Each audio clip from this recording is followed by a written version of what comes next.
Welcome back to SGTV, everyone. We've got Nick Bundy on the show again, joining us here. So, Nick, we're going to talk about some, we'll talk about the products we've got here in front of us in a minute. But I want to ask, I know speaking to a lot of older guys, a lot of senior electricians, shall we say, they tend to stick with what they know, especially when it comes to brand and products. I'm not saying you're old or anything, but do you fit into that category? No. I know what I like, I know what I don't like. Purely the fact on some jobs, because mine's just domestic, you've got white sockets, you've got brushed chrome sockets, you've got downlights. To a customer, a downlight's a downlight, unfortunately. To us, it's different. We know the different types, variants, the spread of angle, depth that we're allowed to put it in. So I know what I like is in the sense of the brand to a degree, but the temperature of the light, the cost is obviously a massive factor. I have to fit in. I try pretty much all of them. I think from my local wholesaler. Like, I don't really get them from anywhere else. So if they say, "Oh, try this one," I'll try that one. As long as the cost isn't silly compared to the other ones, and I just sort of go with that as what it is for the price, especially like sockets and whatnot. If the customer said, "I just want a white socket," and so I would just go and pick up a white socket. I don't sort of venture over to the world of screw fixed and get their branded stuff, because personally, to me, you buy cheap, you're going to get cheap. It's not going to last. I'd rather buy branded products that go there, but at the same time, I'm not going to break the bank with buying the expensive ones. At the end of the day, it's daft as a white socket to me is a white socket. I know it's not. I know you can get beveled edges. I know you can get the nicer switches. You can do this, but you need to get something that suits the customer for cost-wise. If you want that job, you want to get the best cost materials as possible. To them, it's a socket. It works. You plug stuff into it, works. But to us, there's a lot more going on in the background. But you just need to sort of pick and choose of what you want to use when you want to use it. Yeah. Have you ever got stung though? I know cost is a big thing, so doesn't always necessarily mean cheap is going to be the best option, does it? No, not at all. I've been that many jobs where, Dave, the guy who owns the house, has turned around and changed the sockets. He's nipped a screw fix or B&Q and got their branded stuff. 6 months, a year down the line, it's broken. It's flimsy plastics. It's overheated. It's either cracked. It's this and that. And then I'll turn up and just fit my bog standard stuff, which is in the van all the time, and fix it straight away. And it's got a good shelf life on it, definitely.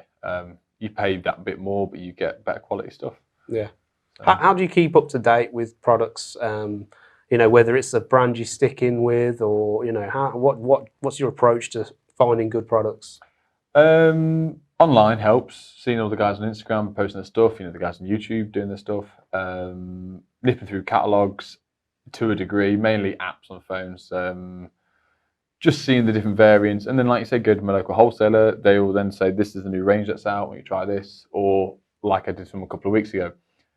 You've got a very expensive kitchen to do. They wanted the top quality stuff. I said to them, "This is, we need good value, not good value, very high quality products. Brush chrome range. What do you recommend?" They recommended me the stuff, which is your stuff, isn't it? There you go. And customer loved it. Yes, it cost that a bit more, but the quality was up there, very up there, which matched their kitchen perfectly. So you don't ask, you don't know. If you just lived in a little bubble of fitting white sockets, and you just stay with that. So, but if you want to change and expand and see if you learn about new products, then you got to ask, you got to look for them. Have you ever found that because people maybe getting paid to promote a product, it might lead you into a false sense of security with a particular brand, for example? Yeah, I know what you mean.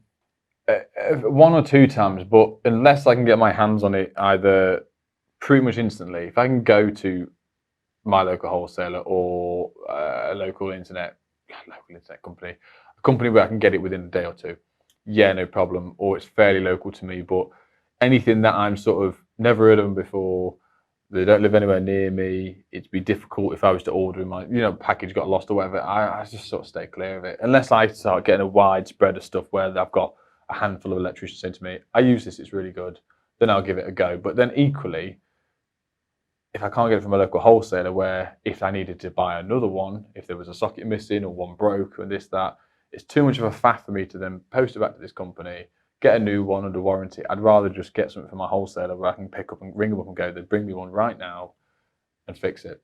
So yeah, I know there's people out there that would sponsor, videos and whatnot to promote stuff, and it not be that good. But I don't really go hook, line, and sinker for it. You just see it from a mile off, and you just think, well, there's a reason why you're doing this to push that. But if it's not in local shops and being pushed by people naturally, is it going to get itself out there? I don't know. It's one of them weird ones. Yeah, I suppose trial and error, experience all comes into play with that. Yeah, there's a few brands that I've used before that I just won't go back to. Okay.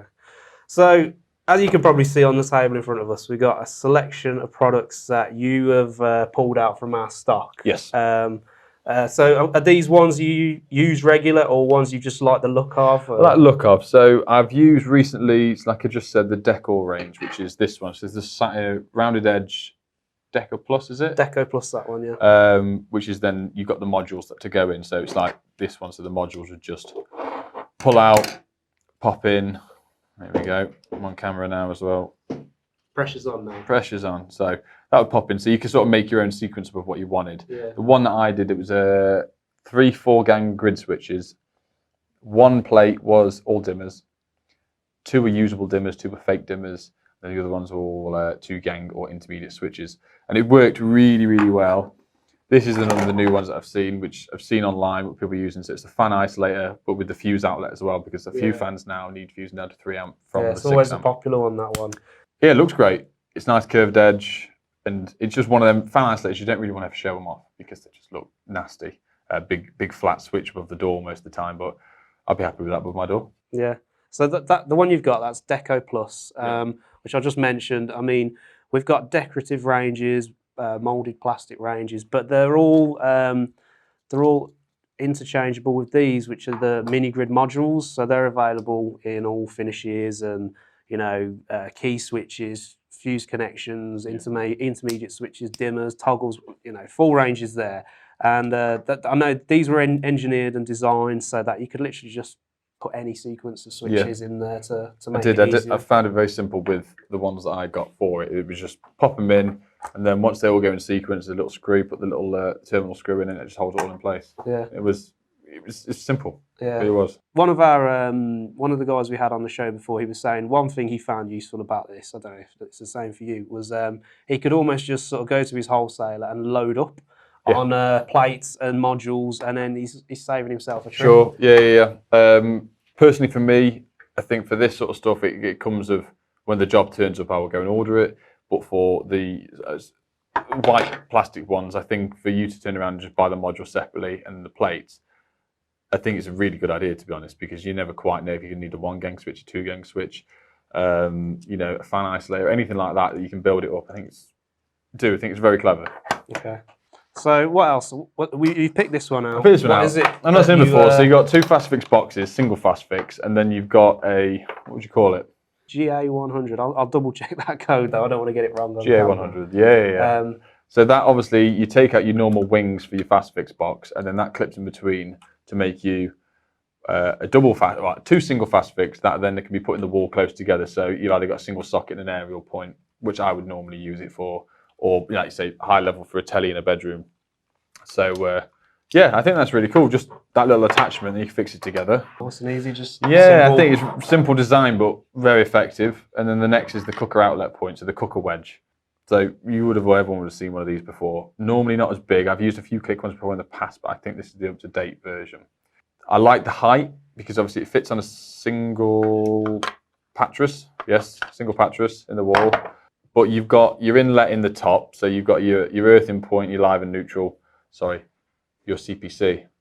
Whew, get told off a lot for that. On the wrist there. Oh, and then at the bottom you've got a dual access out as well. So whether or not you're using your diversity or I don't call it diversity anymore. It's you wouldn't know what it's called. So you can supply, let's say, a cooker and a hob at the same time out the same outlet. So you've actually got 2 outlet points, which is I've not seen before, which is quite handy. Yeah.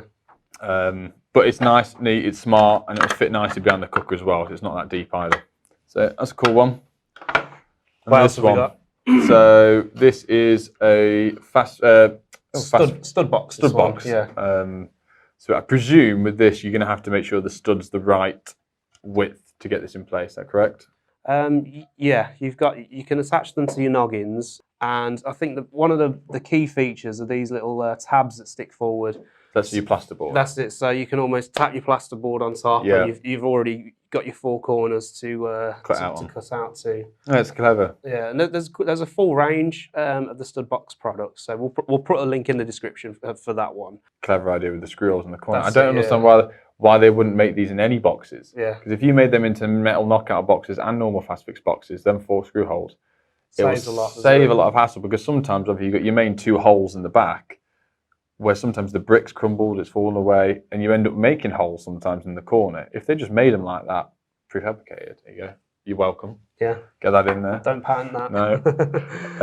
So we've got flow connect. Oh, we've got flow connectors here. So are these ones you've used before?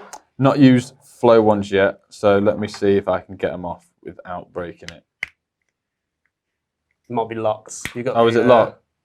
Oh yeah, you got a screw. Oh, that's clever. Oh, hang on, we've got a screwdriver coming in. Here we go. Thank you. So yeah, it's just a half turn on the lock there. Make sure they're in the open position. Pinch, and then you're in.